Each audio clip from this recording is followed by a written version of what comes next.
Good morning students जी। आज आपका 11 दिन कंप्लीट हो गए। जो हॉलीडे हम आज चल रहा है, समर वेकेशन चल रहे हैं और इसमें आप लोगों ने बहुत कुछ सीखा। कल जैसे कि आपका कंपटीशन जीके का भी हो गया, राइटिंग कंपटीशन भी हो गया। आज हम लोग वर्ड मीनिंग का टेस्ट लेते हैं, ठीक है। देखें आपको कितना क्या आता है। अब्दुल राजिक साहब बताइए, सत्य को इंग्लिश में क्या कहते हैं? ट्रूथ। ट्रूथ माने सत्य होता है, यानी कि आपको कोई भी बात है या सच्चाई 100% ट्रूथ पर है, ठीक है, तो सच कहते हैं। इसी तरीके से दूसरा बिलीव होता है। बिलीव किसे कहते हैं? विश्वास करना। यानी कि आपने सुना होगा कि अगर आपको किसी से कहना है कि मुझ पर भरोसा कीजिए, please trust me, please believe me, यानी कि मुझ पर भरोसा कीजिए, ठीक है। इसी तरीके से आप बताइए, प्रेम को इंग्लिश में क्या कहते हैं? ममनून बताएं। लव। गुड। यानी कि हम लोग अपनी माता से, अपनी अम्मी से, पापा से, भाई बहन, मित्रों से जो प्रेम करते हैं वो सब एक प्रेम। आजकल क्या हर चीज़, यदि कि आप बुक्स रखी है, खो जाए तो बेचैन होते हैं, यानी कि हमें किताबों से हमें प्रेम होना चाहिए। सबसे बढ़िया प्रेम कैसे होता है? किताबों से होता है। क्यों? ये अगर हमें कुछ नहीं देंगी तो नॉलेज तो 100% दे देती हैं, तो जितना हम इससे ज़्यादा प्रेम करना चाहिए। कॉरेज कहते हैं साहस को, यानी कि जो आपके अंदर हिम्मत है। हिम्मत क्या है? ये हिम्मत क्या होता है? हिम्मत जैसे आप लोग आ रहे हैं गर्मी के मौसम में, लेकिन ये आपके अंदर साहस है, कॉरेज है, इस तरह का। आप बताइए, दानिया सुंदर क्या क्या कहते हैं? ब्यूटीफुल। ब्यूटीफुल माने सुंदर होता है। हम लोग कहते हैं अरे वाह, बहुत अच्छी चीज़ है, ब्यूटीफुल है। तो इसी तरीके से अगर इसका उल्टा होता है तो क्या होता है? अगली। तो अगली माने बदसूरत होता है, बद्दा जिसे बोलते हैं। हार्ड वर्क किसे कहते हैं? आप बताइए हैदर।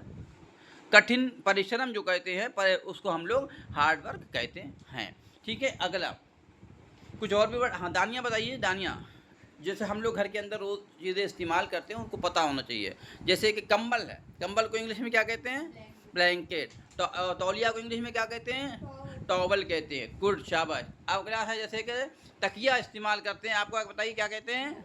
पिलो। बहुत बढ़िया। इस तरीके से, और जो हम लोग चादर कहते हैं तो उसको बेडशीट कहते हैं। तो इस तरीके से हमें अगर एक एक वर्ड भी रोज़ हमने याद कर लिया, पढ़ लिया, तो क्या हो गया कि 365 वर्ड हमारे पूरे साल के अंदर कंठस्थ हो गए, यानी कि दिमाग के अंदर पैबस्त हो गए, चले गए। तो अब आप बताइए कितनी बड़ी।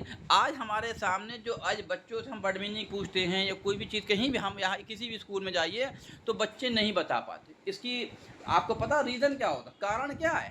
कारण सबसे बड़ा ये है, जैसे कि अगर आपको कोई चीज़ नहीं पता है तो आपने मोबाइल लिया और डाला, फ़ौरन सब कुछ आ गया, लेकिन आपको याद नहीं हुआ, आपने कुछ समझा नहीं और आपने लिख दिया। तो सबसे बुरी आज के दौर में हमारी समझ में चीज़ है तो वो मोबाइल हो गई।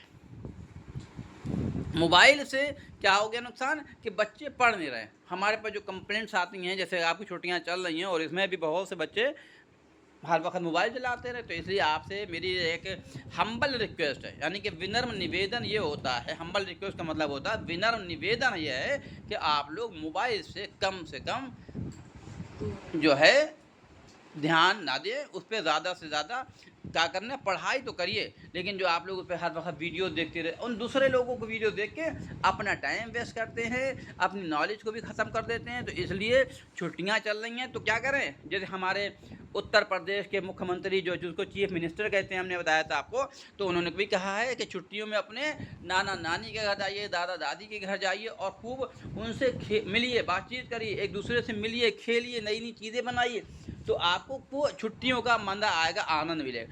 ऐसे कि आपने मोबाइल लिया और इस्तेमाल कर लिया, इसमें दिन भर पता चला रील्स देख रहे हैं और उससे हमें कुछ नहीं मिले। इसलिए आप अपने किसी के घर जाइए। हमारे देखा, छोटे छोटे बच्चे थे, हम लोग भी छोटे थे, तो कभी छोटी छोटी कोई चीज़ बना रहे हैं, कुछ खाने की चीज़ें बना रहे हैं, तो आपने पता चला वो उसके अंदर एक बड़ा एंजॉयमेंट आता है, बड़ी खुशी भी होती, अरे हमने इतना अच्छा बना लिया। पता चल आज आपने क्या है, आपने एक तो बहुत ख़राब चीज़ नहीं कि कोई खाने को चीज़ हुई, आपने ऑर्डर कर दिया, ले घर पर तैयार हो गया, आपने कुछ नहीं सीखा।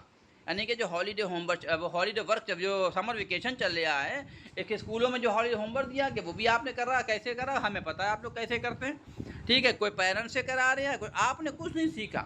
तो इसलिए आपसे मेरी यही रिक्वेस्ट है कि ज़्यादा से ज़्यादा सीखिए और पढ़ने की कोशिश करिए। और आप लोग जितने भी वर्ड जो भी हम सिखा रहे हैं छुट्टियों में, जो आप लोग आ रहे हैं, ये आपके लिए बहुत बड़ी बस अच्छी बात है कि आप लोग आ रहे हैं और पढ़ रहे हैं, ठीक है? लेकिन इसके साथ जो पढ़ाया जा रहा है उसको हमेशा ध्यान भी रखिए और अपने चैनल को भी सब्सक्राइब करिए, लाइक कीजिए और दूसरे को भी शेयर करिए ताकि वो भी देखें। और अगर कोई इससे जुड़ना चाहता है, और यहाँ आपको पता है हम अगर टाइम, कुछ पेरेंट कह रहे थे कि आपने 15 जून तक का टाइम रखा है, इसको बढ़ा दीजिए क्योंकि बच्चे मेरे परेशान रहते होंगे, इसके बाद बच्चे क्या करेंगे, तो हम इसको फिर से एक टाइम और बढ़ाएंगे। 16 तारीख से हम दूसरा बैच भी लगाएंगे। आप लोग अगर आना चाहें, आना क्या, सभी पेरेंट ने कहा है आपके कि हम 16 तारीख से फिर से आपको पढ़ाएंगे। और आपके जो भी साथी हैं उनको भी कहिए कि आइए और पढ़िए, और कोई इसकी फ़ीस नहीं हो रही है, समर कैंप चल रही है। ठीक है, थैंक यू।